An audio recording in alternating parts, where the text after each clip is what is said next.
Today I discovered the exact price of my dignity. It was $20, a crumpled, worn-out bill that my own daughter threw at me. She thought she was buying a lottery ticket of fantasy to distract from our miserable reality. But what she was really buying was her own ruin. She just didn't know it yet. It all started in the quiet before the storm in the living room that had become a battlefield of our broken family. The air was thick with unspoken resentment as heavy as the dust on the old furniture. A stack of pale envelopes sat on the coffee table, a monument to our failures. Each one was a different shade of final notice. The red ink on the electricity bill seemed to scream at me from across the room. I sat in my armchair, the one my late wife Martha had always called my throne. Now it felt more like a cage. I tried to make myself small, to fade into the worn floral pattern, to simply not exist. My daughter Brianna paced back and forth like a caged animal. Her steps were heavy with an anger that had been simmering for years. Each time her shadow passed over me, I felt a familiar chill. Her husband Kevin was a permanent fixture on the sofa, his eyes glued to the television where a game show host was giving away prizes to a cheering crowd. The sound of their manufactured joy felt like a cruel joke in our silent, suffocating home. Finally, Brianna stopped pacing. She snatched the red letter from the pile. "A shut-off notice, Dad," she said, her voice sharp enough to cut glass.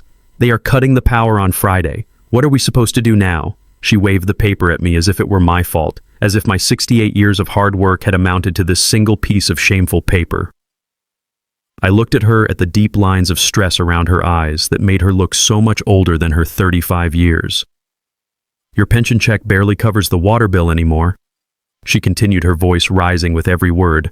From the sofa, without ever looking away from the screen, Kevin let out a short, bitter laugh. "What do you expect old folks just sit around taking up space?" His words were meant to be a whisper, but in the tense silence they echoed like a gunshot. They struck me, but I didn't flinch. I had grown accustomed to the sting of their disrespect. I cleared my throat, the sound rough and dry.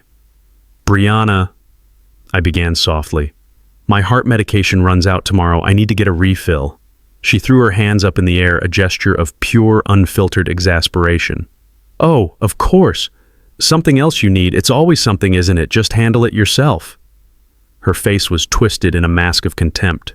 She stormed over to her purse, dug inside, and pulled out a crumpled $20 bill. She marched back and threw it on the table in front of me. The bill landed next to the pile of final notices. "Here!" she spat, her eyes burning with a cold fire. "Take it and go buy a lottery ticket. Maybe for the first time in your life you'll do something useful." That was it. That was the moment. The slandering of my entire life's work, the dismissal of my health, all reduced to a desperate, insulting command. I looked at the $20, then I looked at her. And in that quiet moment, a plan began to form in my mind. A plan born not of hope, but of cold, calculated justice. I slowly reached out and took the money. I stepped out of the house, and the cold winter air hit me like a physical blow, but it was nothing compared to the chill in my heart. My daughter's words, "Maybe for the first time in your life you'll do something useful," echoed in my mind, each word a separate stinging lash.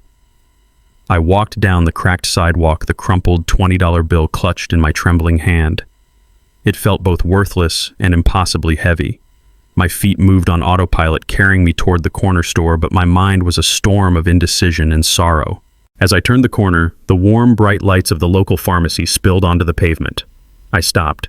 Through the clean glass window, I could see Mr. Henderson, the pharmacist, who had known me for 30 years. I could see the neat rows of bottles on the shelves behind him, little soldiers of science waiting to fight off pain and sickness. My heart ached with a deep physical longing. That $20 bill in my hand was meant for a small white paper bag from that store. It was meant for the tiny pills that kept the rhythm of my heart steady, that kept the blood flowing through my tired veins. It was the price of another week of life, another week of quiet survival. I looked from the pharmacy back to the crumpled bill. It was a choice. A terrible, impossible choice. I could choose survival, another week of enduring the quiet contempt of my family, another week of being invisible. Or I could choose a gamble, a 1 in a million shot. It was not about the money. It was about respect. It was about proving, if only to myself, that I was more than just a burden. A cold resolve settled over me. I turned away from the pharmacy's warm glow and continued my walk into the growing darkness. The convenience store was a world away from the pharmacy's clean order. The lights were harsh and fluorescent. The air smelled of stale coffee and disinfectant. A young man with headphones sat behind the counter, barely looking up as I entered. I walked to the counter, my steps now firm, my hand steady. I placed the $20 bill on the worn laminate surface. 3 lottery tickets, please, I said. The young man nodded, his eyes still on his phone. He was about to print 3 random tickets when I spoke again, my voice clear and deliberate, cutting through the tinny music from his headphones. Wait, I need them registered to specific names. He finally looked up, a flicker of annoyance in his eyes. Okay, old-timer. What names? I looked him straight in the eye. 1 quick pick in the name of Brianna Washington. He typed it in. The machine whirred and spat out a small slip of paper. He slid it toward me. I did not touch it. And 2, I said, pausing for emphasis, in the name of Samuel Washington. He shrugged and typed again. The machine produced 2 more tickets. I paid, and he pushed all 3 slips toward me. I carefully picked up the single ticket bearing my daughter's name and slid it into my right pocket. Then I took the 2 tickets with my name on them, folded them neatly, and placed them in my left breast pocket, the one directly over my heart. 2 days passed in a tense, heavy silence. Then on Saturday afternoon, a scream tore through the house. It was not a scream of pain, but one of pure, unrestrained ecstasy. We won! Oh my God! Kevin, we won! Brianna came flying out of her bedroom, waving a lottery ticket in the air. $30 million, we're rich. Kevin jumped up from the sofa and they embraced in a frantic, jumping hug. They were laughing, crying, shouting about all the things they would do. A new car for him, a bigger house for them, a vacation to some tropical island. They celebrated around me as if I were a piece of furniture. Their joy was a wall I could not penetrate, nor did I want to. After a few minutes, Brianna's celebration stopped. She turned to me, her eyes cold and hard, all traces of joy replaced by a chilling pragmatism. Well, she said, her voice dripping with finality, looks like our money problems are over. Kevin, understanding her cue, went to the hall closet and pulled out my old, worn suitcase. He threw it on the floor in front of me with a dull thud. We don't need you anymore, old man, Brianna said. Get out of my house. I looked at them, at their faces flushed with greed and triumph. I felt no anger. I felt no sadness. I felt only a profound sense of release. I stood up slowly, picked up my suitcase, and walked to the front door without a word. With my hand on the doorknob, I turned back one last time. Brianna was holding the lottery ticket up to the light, admiring it like a diamond. Kevin had his arm around her, a smug grin on his face. I let the silence hang in the air for a moment. Then I spoke, my voice calm and even. Daughter, I said, did you even read the name on that ticket? The smug grin on Kevin's face vanished. Brianna lowered the ticket, her triumphant expression freezing into a mask of sudden, chilling confusion. As the question hung in the air, a silence fell upon the room that was heavier than any shout. I watched my daughter Brianna's face, a canvas where triumph and confusion were at war. Her eyes, which had been sparkling with greed just moments before, were now narrowed, trying to solve a puzzle she didn't know existed. In that moment, as I looked past her at the walls of the house she now claimed as hers, my mind drifted back 5 years to a different room, a different life. It drifted back to the day I sacrificed everything. The memory was as clear as the glass of water sitting on the polished wooden table in front of me. I was in the living room of my own small home, the one I had shared with my beloved Martha for over 40 years. The air still held a faint scent of the roses she used to grow in the garden. Every corner of that house held a piece of my soul. There were pencil marks on the doorframe charting Brianna's growth from a toddler to a teenager. There was the worn spot on the armchair where Martha used to sit and read for hours.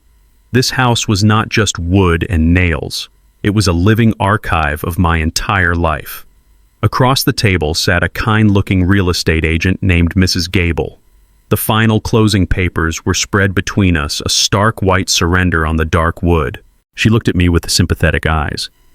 "Are you absolutely sure about this, Mr. Washington?" she asked softly. "This house has been your home for a very long time. A place with this much history is priceless." I looked out the window at Martha's rose bushes, their blooms a vibrant red against the green leaves. A wave of profound loss washed over me so strong it almost took my breath away. But then I pictured Brianna's face, her excitement about getting married to Kevin, her dreams of having a family home where she could feel secure. I turned back to Mrs. Gable and managed a sad smile. "History doesn't give my daughter a future," I said, my voice thick with emotion. "She and Kevin are good kids. They just need a strong start. The down payment on a house these days is an impossible mountain to climb. My past can be the ladder that helps her get over it. I am doing this for my daughter's future." Mrs. Gable nodded slowly, understanding the weight of my decision. She pushed the pen toward me. I picked it up. It felt as heavy as a brick. With a hand that trembled only slightly, I signed my name on the dotted line. With each stroke of the pen, I felt like I was signing away a piece of my own heart. The scratching sound of the nib on the paper was the sound of my old life ending. I had sold my memories to buy her a dream. The irony was a bitter taste in my mouth as my mind snapped back to the present, to this house, the very dream I had purchased. This house, which was larger and newer than my old one, had never felt like a home. It felt like a monument to my sacrifice, a sacrifice that was never acknowledged. My mind flashed through a series of recent moments, a slideshow of casual disrespect. I remembered the day Kevin had been kicking a soccer ball in the backyard. I had painstakingly transplanted Martha's prize rosebush from our old garden to this one, and it was finally thriving. Kevin's stray kick sent the ball crashing into the terracotta pot, shattering it and snapping the main stem of the bush. "Oops, my bad," he had said with a careless shrug before going back to his game. I spent the rest of the afternoon trying to save the plant, my hands covered in soil and my heart aching with a silent grief.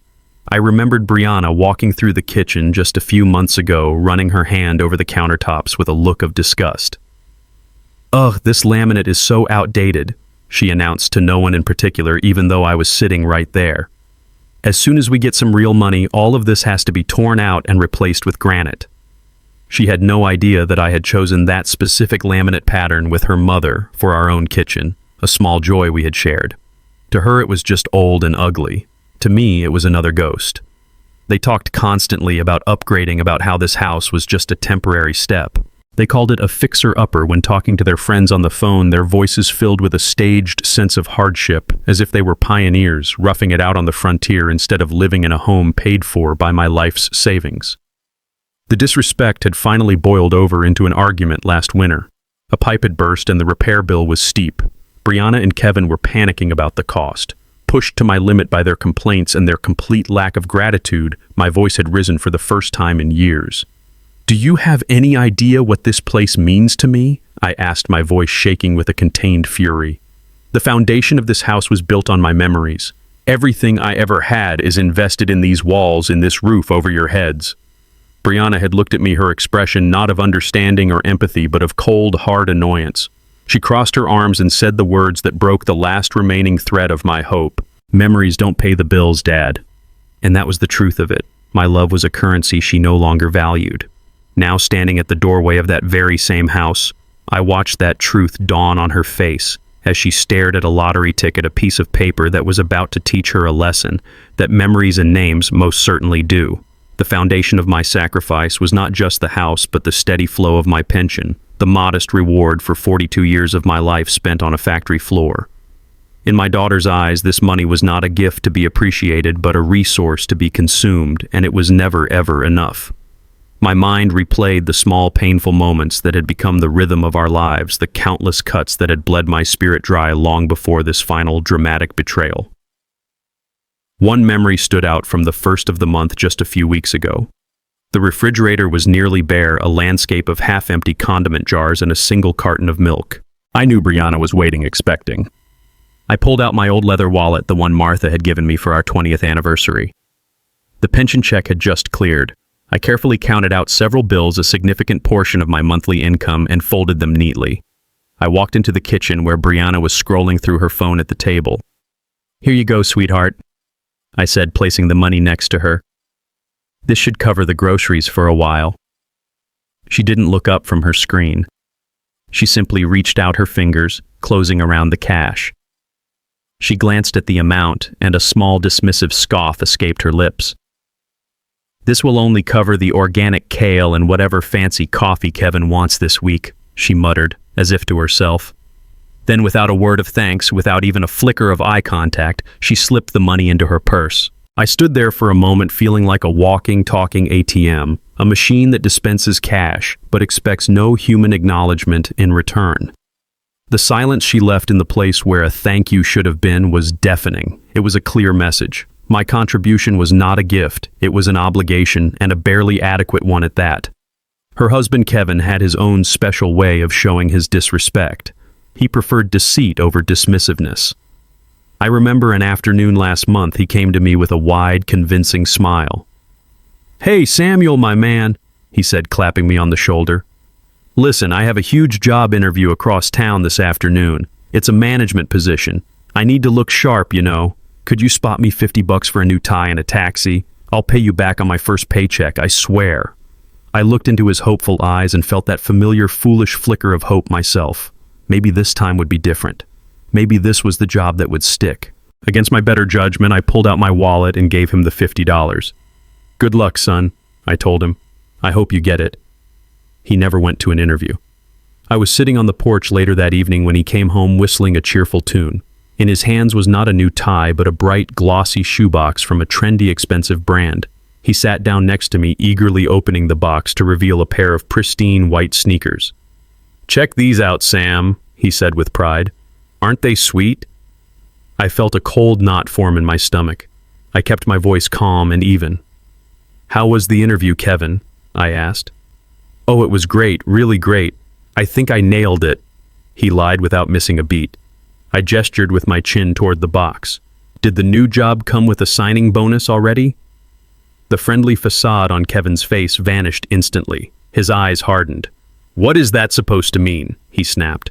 "A man can't buy himself something nice once in a while. Why are you always counting my pockets and breathing down my neck? You're so cheap, you know that." He snatched up his new shoes, stood up, and stormed into the house, slamming the door behind him. I was left on the porch, feeling the sting of his words. He had stolen from me, lied to me, and then somehow he had twisted it to make me the villain. But the cruelest cut, the one that truly severed the last thread of hope, was about my health. It was the week before the lottery incident. My heart had been fluttering a familiar and frightening warning. My prescription had run out.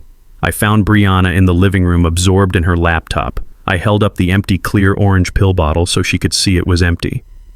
My hand was shaking slightly. "Brianna," I said, my voice barely above a whisper. "The pharmacy called. My refill is ready. I really need this." And she didn't even look up from her screen where I could see she was browsing pictures of beach resorts. "And I need a lot of things too, Dad," she said with an impatient sigh. "I need a vacation. I need new clothes. I need to not feel like I'm drowning all the time." She finally turned to look at me, her face a mask of cold resentment, as if my basic need for survival was an outrageous personal offense against her. "Why is it always about you?" That question struck me harder than any physical blow ever could. She had taken my desperate plea for life and twisted it into an accusation of selfishness. In that moment I understood. My life was worth less to her than a new dress or a week in the sun. I was just an expense, a problem, a bill that she wished she didn't have to pay. The financial cuts were cruel, but they were clean, easily measured in dollars and cents. What truly hollowed me out, what made me feel like a ghost in my own life, was the slow, steady erosion of my presence. It was the emotional abuse, the quiet daily proof that I had become invisible to the two people who were supposed to be my family. My mind conjured another memory, this one from the dinner table just last week. I had cooked a simple roast chicken just the way Brianna used to love it when she was a little girl. The three of us sat under the dining room light, but we were not together. We were in three separate worlds. The only sounds were the scrape of forks on plates and the persistent tinny clicks and chimes from their phones. Their faces were bathed in the cold blue light of their screens, their heads bowed as if in prayer to some unseen digital god. The silence was a physical weight, and I felt I had to break it or it would crush me. I cleared my throat and started to tell a story, a memory from my days at the auto plant. "You know," I began, my voice sounding unnaturally loud in the quiet room. "It's funny. I was thinking about old man Henderson today. He was my foreman for 20 years. A tough man, but fair. There was this one time the main assembly line went down. A whole section just seized up. Panic everywhere, executives flying in. Everyone was shouting, blaming each other." I paused, hoping for a flicker of interest, a single raised eyebrow. Nothing. Their thumbs continued to dance across their screens. I pressed on my voice, losing some of its energy. But Henderson, he just walked over calm as can be. He listened to the machine for a full minute, just listened. Then he takes this little hammer, walks to a specific joint and gives it one sharp tap, just one, and the whole line roared back to life. I chuckled softly at the memory. He just knew. He understood the machine's language. I looked from Brianna to Kevin, waiting. Brianna, without looking up, gave a non-committal, "Uh-huh." A moment later, Kevin added a distracted, "Wow, that's crazy." And that was it. The story died in the air between us. I had offered them a piece of myself, a piece of my history, and they had let it fall to the floor unnoticed. I didn't say another word for the rest of the meal. I just ate my chicken, the food turning to ash in my mouth. I was a storyteller with no audience, a father with no family. I was a ghost at my own dinner table. The rejection of my present was painful, but the erasure of our past was a unique kind of cruelty. A few months ago, on a quiet Sunday afternoon, I was feeling a particularly sharp pang of loneliness for Martha. I went to my closet and pulled out our old family photo album, its leather cover cracked with age.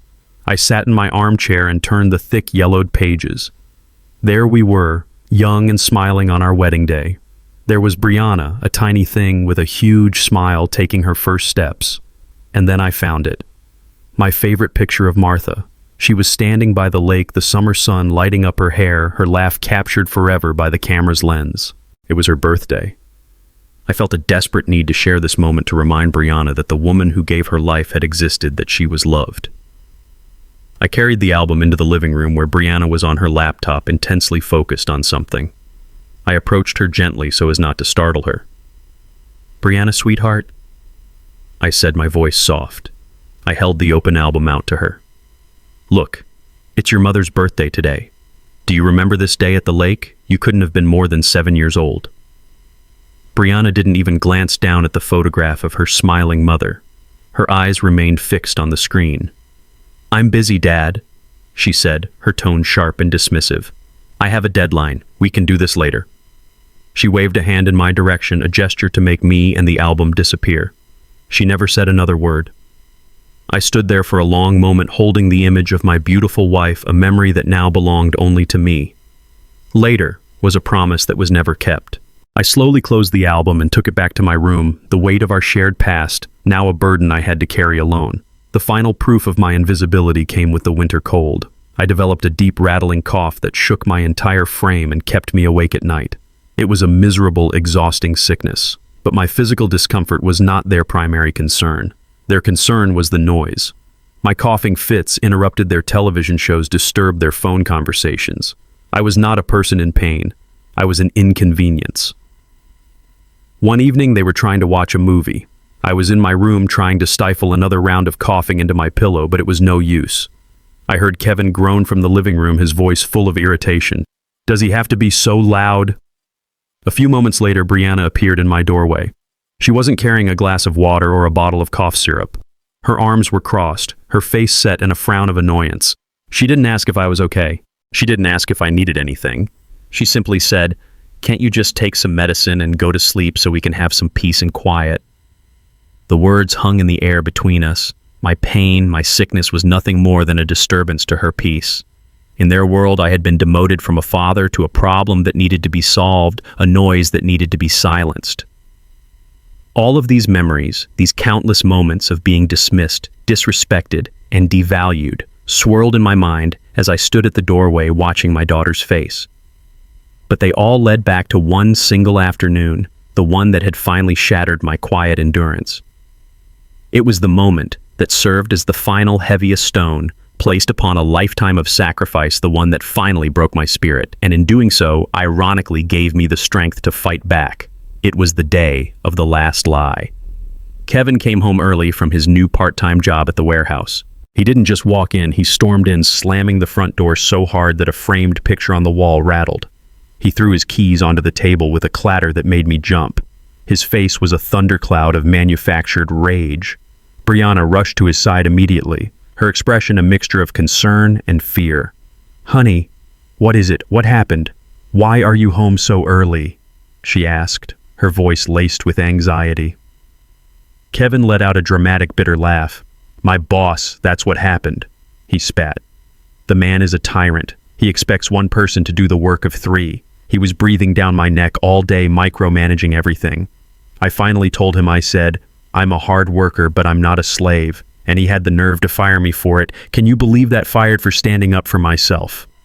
He sold the performance with all the conviction of a seasoned actor. He painted himself as a hero, a martyr for workers' rights, instead of what I knew he was a man who couldn't hold a job for more than a few months because he was lazy and entitled.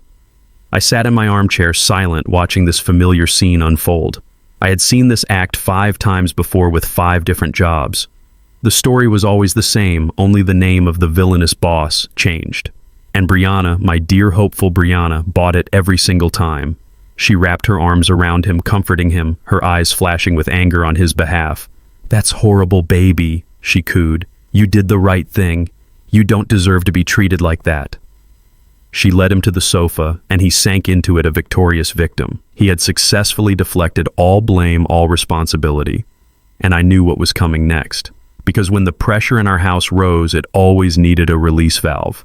And I was always that valve. Brianna, her mind now spinning with the fresh terror of another lost income, paced the room. Her eyes landed on the stack of bills on the coffee table, the very same stack that had been the subject of so many arguments. She picked up the red electricity notice, her knuckles white. Her fear needed a target. Her disappointment needed a scapegoat. And her husband, the true source of her problems, was untouchable in her eyes. So she turned.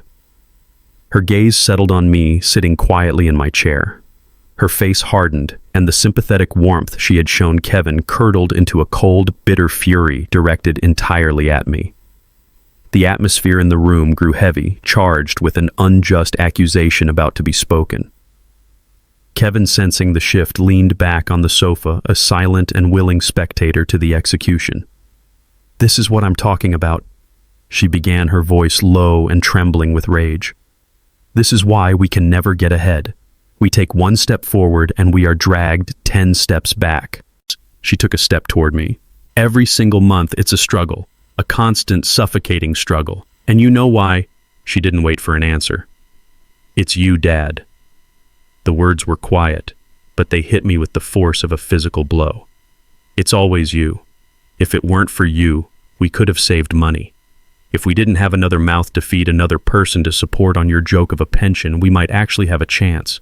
You are a burden, a constant, heavy burden. Her voice grew louder, more hysterical with each accusation. She was no longer just talking about money. She was rewriting the entire history of her life, casting me as the villain in her story of failed dreams. We could have moved to a city with real opportunities years ago. We could have had a real life. Kevin could have found a real career, but we're stuck here in this house, drowning in your debt, drowning in your problems, all because of you. Everything, every single thing that has gone wrong is your fault. She was screaming now, tears of pure, misplaced rage streaming down her face. And I just sat there. I took every word, every ounce of her poison. I absorbed all the frustration from her husband's failures, all the bitterness of her own disappointments. I became the vessel for all their misery. Then, her tirade exhausted, she looked down at the $20 bill lying on the table, the last of the cash I had for the week. A final desperate idea seemed to spark in her frantic mind. This was the moment that connected all the misery, all the pain, all the disrespect. This was the final straw. She snatched the bill, marched over to me, and threw it down. Here, she spat, her voice a venomous hiss. Take it and go buy a lottery ticket. Maybe for the first time in your life you'll do something useful. And in the echoing silence that followed as I looked at the crumpled bill that represented the sum total of my worth in her eyes, something inside me finally irrevocably broke. The bright invasive light of the television camera seemed to suck all the air out of the room. It gave a false warmth, a theatrical glow to a scene that was curdling with lies. Brianna was in the middle of her masterpiece performance. Tears welled in her eyes as she spoke to the young, earnest reporter, a woman named Sarah. We've struggled for so long, Brianna said, her voice catching with a perfect practiced sob. Just trying to make ends meet to build a life. And having my father here. Well, it's a blessing, of course. But it has been a significant financial strain. He's old, you know, he needs things. She made it sound like I was a fragile, expensive antique she had graciously taken in, and not the man whose life savings had bought the very floor she was standing on. Kevin stood beside her, his arm protectively around her shoulder, nodding with a somber, pained expression. They were a perfect portrait of suffering and noble endurance. The cameraman, a burly man named Mike, zoomed in on a single tear as it traced a path down Brianna's cheek. I had been standing in the shadows by the hallway, a forgotten piece of set dressing and their dramatic production. They had pushed me aside when the crew arrived, and I had let them. I watched them spin their tale of hardship, each word a twisting knife in my gut.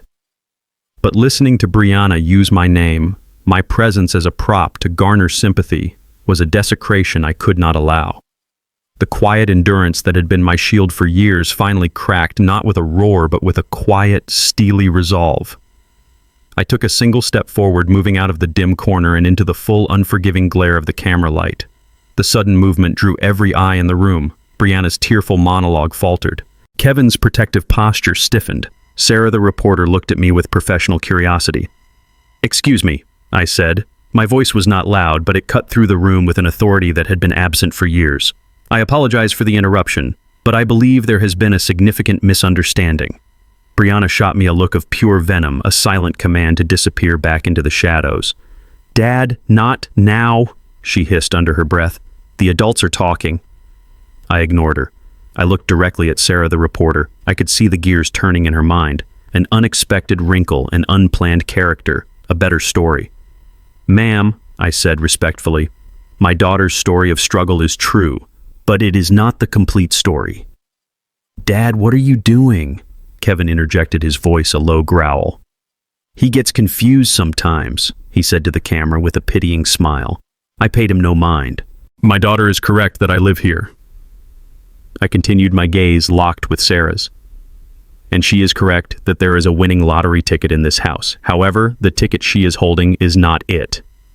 A collective sharp intake of breath seemed to happen all at once. The cameraman Mike instinctively reframed his shot to include me.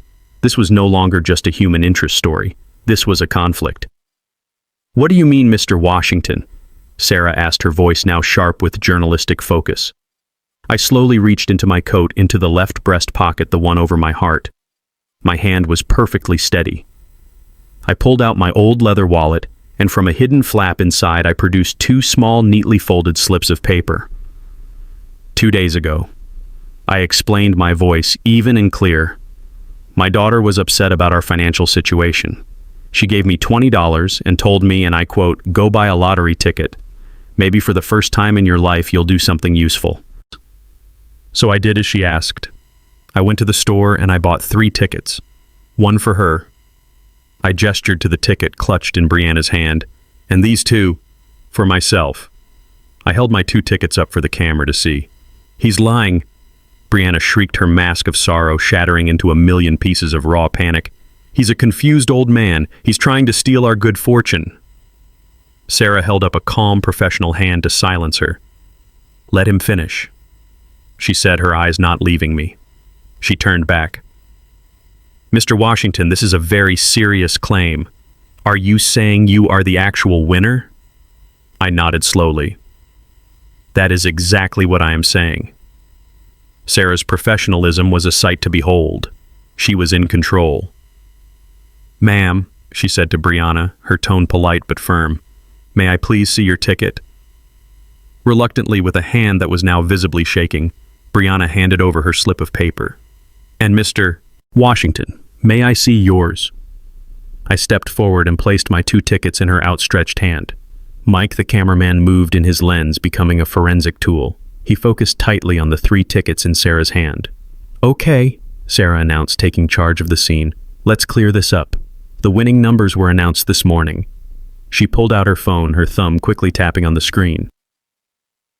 "Let's first check the name on these tickets. This one," she held up Brianna's, "is registered to Brianna Washington." Mike got a clear shot. "And these 2 are registered to Samuel Washington." The camera focused on them. "Okay, now for the numbers." The air crackled with tension. Everyone in the room seemed to be holding their breath. "The winning numbers are 6, 14, 22, 38, 41, and the mega ball is 17. She looked first at Brianna's ticket, her eyes scanning the numbers. She looked up, her expression neutral. The numbers on this ticket registered to Brianna Washington are 318, 25, 31, 49, and the mega ball is 5. These are not the winning numbers. Kevin let out a choked sound, a mix of a gasp and a groan. Brianna's face went completely pale, a ghostly white under the harsh camera light. She stared at the ticket as if it had personally betrayed her. But the clerk said... She stammered. Sarah was already moving on her focus now on my 2 tickets. She picked up the first one. She scanned it quickly. No match here. Then she picked up the second one, the last one. She held it next to her phone, her finger tracing the numbers on the screen and then on the paper. Her voice started out calm, but it grew with excitement as she read each number aloud. 6, yes. 14, yes. 22, it's here. 38, yes. 41, it's a match. She paused, her eyes wide before reading the final number. And the mega ball is 17. She looked up from the phone, her professional composure breaking for just a second, replaced by pure, unadulterated shock and excitement. She turned to her cameraman, then looked directly into the lens, into the homes of everyone watching. "I can't believe this," she said, her voice electric. "We have a match. We have a confirmed match. I am holding the winning $30 million lottery ticket, and it is registered to..." She held the ticket up so the name was perfectly clear for the camera, Mr. Samuel Washington. The bright, invasive light of the television camera seemed to suck all the air out of the room. It gave a false warmth, a theatrical glow to a scene that was curdling with lies. Brianna was in the middle of her masterpiece performance. Tears welled in her eyes as she spoke to the young, earnest reporter, a woman named Sarah. "We've struggled for so long," Brianna said, her voice catching with a perfect practiced sob. "Just trying to make ends meet to build a life. And having my father here, well, it's a blessing, of course, but it has been a significant financial strain. He's old, you know. He needs things." She made it sound like I was a fragile, expensive antique she had graciously taken in, and not the man whose life savings had bought the very floor she was standing on. Kevin stood beside her, his arm protectively around her shoulder, nodding with a somber, pained expression. They were a perfect portrait of suffering and noble endurance. The cameraman, a burly man named Mike, zoomed in on a single tear as it traced a path down Brianna's cheek. I had been standing in the shadows by the hallway, a forgotten piece of set dressing in their dramatic production. They had pushed me aside when the crew arrived, and I had let them. I watched them spin their tale of hardship, each word a twisting knife in my gut. But listening to Brianna use my name, my presence as a prop to garner sympathy, was a desecration I could not allow. The quiet endurance that had been my shield for years finally cracked, not with a roar, but with a quiet, steely resolve. I took a single step forward, moving out of the dim corner and into the full, unforgiving glare of the camera light. The sudden movement drew every eye in the room. Brianna's tearful monologue faltered. Kevin's protective posture stiffened. Sarah, the reporter, looked at me with professional curiosity. "Excuse me," I said. My voice was not loud, but it cut through the room with an authority that had been absent for years. "I apologize for the interruption, but I believe there has been a significant misunderstanding." Brianna shot me a look of pure venom, a silent command to disappear back into the shadows. "Dad, not now," she hissed under her breath. "The adults are talking." I ignored her. I looked directly at Sarah, the reporter. I could see the gears turning in her mind. An unexpected wrinkle, an unplanned character, a better story. "Ma'am," I said respectfully, "my daughter's story of struggle is true, but it is not the complete story." "Dad, what are you doing?" Kevin interjected, his voice a low growl. "He gets confused sometimes," he said to the camera with a pitying smile. I paid him no mind. "My daughter is correct that I live here." I continued, my gaze locked with Sarah's. "And she is correct that there is a winning lottery ticket in this house. However, the ticket she is holding is not it." A collective sharp intake of breath seemed to happen all at once. The cameraman Mike instinctively reframed his shot to include me. This was no longer just a human interest story. This was a conflict. "What do you mean, Mr. Washington?" Sarah asked, her voice now sharp with journalistic focus. I slowly reached into my coat, into the left breast pocket, the one over my heart. My hand was perfectly steady. I pulled out my old leather wallet, and from a hidden flap inside, I produced 2 small, neatly folded slips of paper.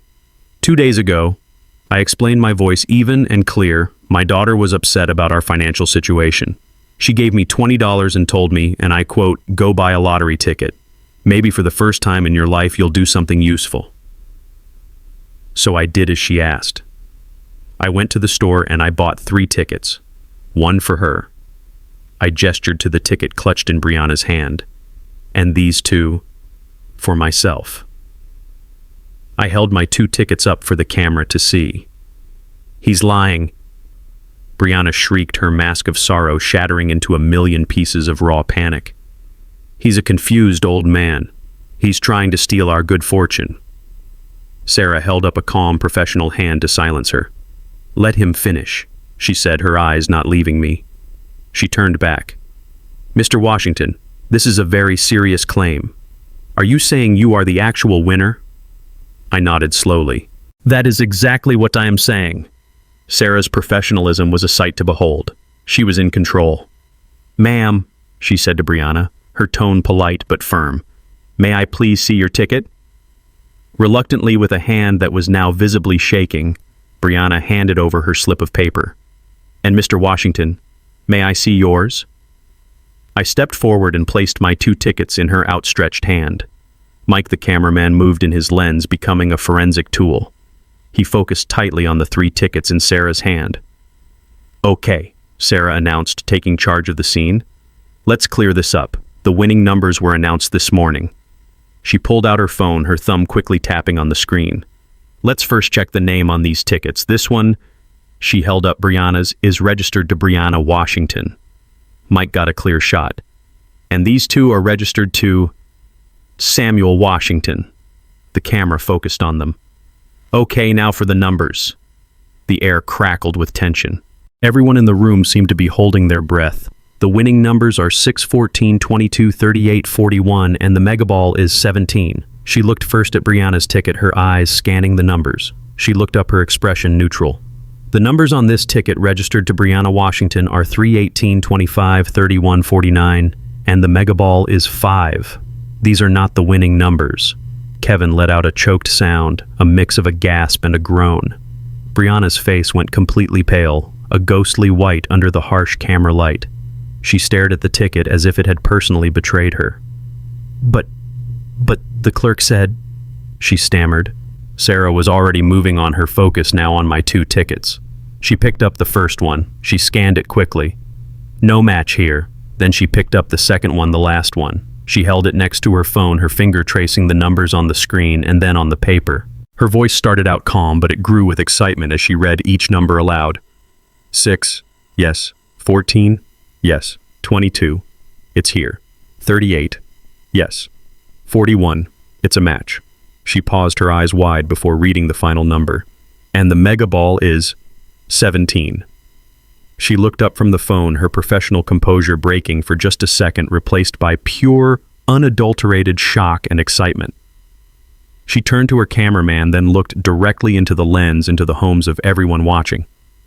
"I can't believe this," she said, her voice electric. "We have a match. We have a confirmed match. I am holding the winning $30 million lottery ticket. And it is registered to," she held the ticket up so the name was perfectly clear for the camera, "Mr. Samuel Washington." For a single eternal moment, the world stopped. The reporter's final word, "Washington," echoed in a room that had suddenly become as silent as a tomb. The only sound was the faint electronic hum of the television camera, a silent witness to the precise moment a dream died and a nightmare was born. The cameraman Mike was a master of his craft. His lens moved with predatory grace, capturing the devastation in a series of brutal, telling close-ups. He focused first on my daughter Brianna. The vibrant, triumphant color had drained from her face, leaving behind a waxy, pale mask of disbelief. Her mouth was slightly ajar, her eyes wide and unblinking, as if she were watching a car crash in slow motion, a crash in which she was the sole victim. Then the camera panned to Kevin. His smug, self-satisfied grin had vanished, replaced by a slack-jawed confusion. He looked like a man who had just been woken from a wonderful dream by a bucket of ice water. He blinked several times, his mind struggling to process the impossible truth, to reconcile the glorious future he had been planning for the last hour with the grim reality now staring him in the face. Finally, the camera found me. I had not moved. I stood there calm amidst the wreckage, my hands clasped loosely in front of me. I felt no joy, no triumphant surge of victory.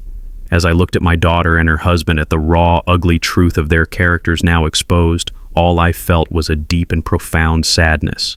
I had won $30 million, but I had lost my daughter long before this day. The silence stretched for a few seconds more, and then it shattered. It was not a word that broke it, but a sound, a low guttural noise that clawed its way out of Brianna's throat. "No," she whispered, a single word of desperate denial. She began to shake her head slowly at first, then more violently. "No, no, no, you're wrong," she said, her voice rising in pitch and volume. She looked at the reporter, Sarah, with wild, pleading eyes. "Check again, you read it wrong." Sarah simply held up my ticket, her expression a mixture of pity and professional resolve. "The numbers are a match, ma'am. The name is Samuel Washington." That was when the last thread of Brianna's sanity snapped. The denial curdled into a pure, undiluted rage. Her face, once pale with shock, now became flushed with a dark mottled red. "Lying old man!" she shrieked, the sound tearing through the quiet house like a siren. She turned her burning gaze on me, her eyes filled with a hatred so intense it was almost a physical force. "That's my money, you stole it! You switched the tickets, thief!" Her grief and shock had found a target, and that target was me. She became an animal of pure instinct and fury. With another raw scream, she launched herself at me, her hands outstretched like claws. She wasn't trying to get the ticket anymore. She was trying to hurt me, to tear down the man who was the living embodiment of her crushing disappointment. She never reached me. Mike, the cameraman, who was much larger than he looked, moved with surprising speed. He lowered his camera slightly and put his considerable bulk between us, blocking her path. "Whoa there, lady," he said, his voice a low rumble. Sarah, the reporter, was right behind him, grabbing Brianna's arm. "Ma'am, please, you need to calm down," she said, her professional voice firm but steady. Brianna struggled against them, still screaming insults at me, her words a torrent of poison. "He's nothing. A worthless old man. He tricked us. That money was our second chance. It was ours." The whole ugly scene was being captured on camera, her desperate, greedy confession broadcast for the world to see. While Brianna was consumed by her external firestorm, Kevin was collapsing inward. He didn't shout. He didn't move to help his wife. He simply imploded. He stumbled backward, away from the chaos, his eyes wide and vacant. He looked like a puppet whose strings had just been cut. He bumped into the sofa and collapsed into its cushions, the same cushions where he had lounged just an hour before dreaming of his new life. He stared into the middle distance, seeing nothing. "No way," he muttered, the words barely audible. 30 million? Gone. Just gone. No way. He ran his hands through his hair, gripping it tightly as if to make sure his own head was still there. He was a man adrift, his entire fantasy of a life without work, a life of luxury and ease, incinerated in a single devastating moment. His quiet, catatonic despair was a chilling counterpoint to his wife's violent hysteria. Throughout it all, I remained still. I watched the daughter I had raised, the woman I had sacrificed everything for, thrashing and screaming like a cornered animal. I watched her husband, the man she had chosen, crumble into a pathetic, whimpering heap. There was nothing left to say. Their true selves had been revealed, their characters laid bare for all to see. Sarah, the reporter, skillfully restored a semblance of order, guiding the still struggling Brianna away from me. She spoke into her microphone, narrating the unbelievable scene. "An incredible and highly emotional turn of events here," she said, her voice steady despite the chaos. "A family torn apart by what they thought was a winning ticket." She turned to me, her eyes full of questions. "Mr. Washington, what are you feeling right now?" I looked past her at the two people whose greed had led them to this public humiliation. I didn't answer her question directly. I simply looked at the wreckage they had made of their lives, and for the first time they saw not a victim in my eyes, but a judge. The chaos in the room slowly subsided, replaced by a thick, heavy atmosphere of shame and disbelief. The emotional storm had passed, leaving behind only the wreckage. Brianna was no longer screaming. She was slumped against the reporter's arm, her body racked with ragged, silent sobs. Kevin remained a statue of despair on the sofa, a man hollowed out by his own greed. The cameraman Mike had his lens fixed on me, the calm eye of the hurricane. The reporter Sarah, after restoring a fragile order, turned to me, her voice soft and respectful. "Mr. Washington," she repeated her earlier question, "can you tell us what you're feeling right now?" This time I was ready. I looked past her, past the lights and the equipment, and directly into the dark, unblinking eye of the camera lens. In that moment, I wasn't just speaking to her. I was speaking to every person out there who had ever been made to feel small, to every parent who had been forgotten, to every soul who had been told they were a burden. My voice, when it came, was steady and clear. For 42 years, I worked on an assembly line. My hands built thousands of cars. I paid my taxes, I raised a family, I did everything this country asked of me. I was taught that if you do all that, you earn a retirement with dignity. I paused, letting the weight of those words fill the silence. Dignity, I repeated. It's a simple word, but it means everything when it's all you have left. And in the last few years, even that was being taken from me piece by piece. I saw a flicker of understanding in the reporter's eyes. They say that money can't buy happiness, and maybe that's true. I wouldn't know, but I am standing here today to tell you what it can buy. I took a step closer to the camera, my gaze unwavering. It can buy dignity. It buys freedom from being called useless. It buys the right to not have to choose between the medicine that keeps your heart beating and a lottery ticket. It buys a warm room when you are sick and the peace and quiet to heal without being told you are an inconvenience. For anyone out there watching this, for anyone who feels invisible in their own home, who is treated like a ghost at their own dinner table, please know this. Your worth is not determined by the people who refuse to see it. Having spoken my piece to the world, my focus narrowed. I turned away from the camera and looked at my daughter, really looked at her. Her face was a mess of tear tracks and shame. Her eyes, for the first time in years, were fixed on me, finally seeing me. The anger in my heart was gone, replaced by a vast, empty sadness. "I gave you a chance, Brianna," I said, my voice softer now, but no less firm. "When you sent me out that door with your contempt and a $20 bill, I still gave you a chance. I bought a ticket with your name on it, a 1 in a million shot to have it all. But I knew it wouldn't be enough for you, because nothing is ever enough for you." I let the truth of that statement settle between us. The moment you thought you had won, the very first thing you did was throw me out. You didn't think to thank me. You didn't think to offer me a warm place to stay. Your first instinct was to discard the man who raised you. I truly hope for your soul that you one day learn that the most expensive thing you lost today wasn't the $30 million.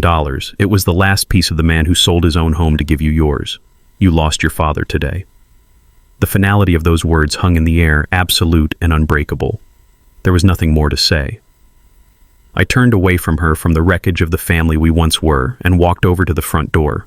I bent down and picked up my old worn suitcase. It felt lighter than it had in years. As I straightened up, the reporter asked one final question, her voice gentle. "Mr. Washington, what will you do now? What are your plans?" I turned back to face her, and for the first time in what felt like a lifetime, a genuine, unburdened smile touched my lips. It was a smile of pure relief, of a future that was finally my own. "First," I said, the words feeling sweet on my tongue, "I am going to see a doctor and get my prescription filled. Then I'm going to find a place where the silence brings peace, not pain." I gave a small, respectful nod to the news crew. Then, without a backward glance, I opened the door and walked out, leaving my old life behind me as the door clicked shut. As the front door clicked shut behind me, the chaotic sounds of my old life faded away, replaced by the quiet hum of a world full of possibility. I stood on the porch for a moment, my old suitcase in hand, and took a deep breath of the cold, clean air. It was the first breath I felt I had truly taken in years. It was the breath of a free man. And as I walked away from that house, I did not look back. My story from that point on was not one of words, but of quiet, deliberate actions, a series of moments that pieced my life back together, all set against a soundtrack of gentle, hopeful music. The first scene of my new life took place not in a home, but in a quiet, sunlit office downtown. I sat across a large oak desk from a kind woman with wise eyes, a financial advisor named Ms. Davies. She spoke of investments, of trusts, of securing my future in a way that was smart and sustainable. The numbers and charts on her computer screen were just a blur. What I focused on was the feeling in the room. It was a feeling of respect. She listened to my questions. She valued my input. She treated me not as a lottery winner, but as a man of substance and experience. When she finished explaining a long-term plan for my financial security, I looked at all the details, understood them, and gave a firm, confident nod. It was not the nod of a confused old man being told what to do. It was the nod of a man taking control of his own destiny. The next scene was a walk. I found myself in a quiet neighborhood on the other side of town, a place where the oak trees were 100 years old and their branches formed a canopy over the peaceful streets. I walked for hours, just enjoying the sound of birdsong and the sight of well-tended gardens.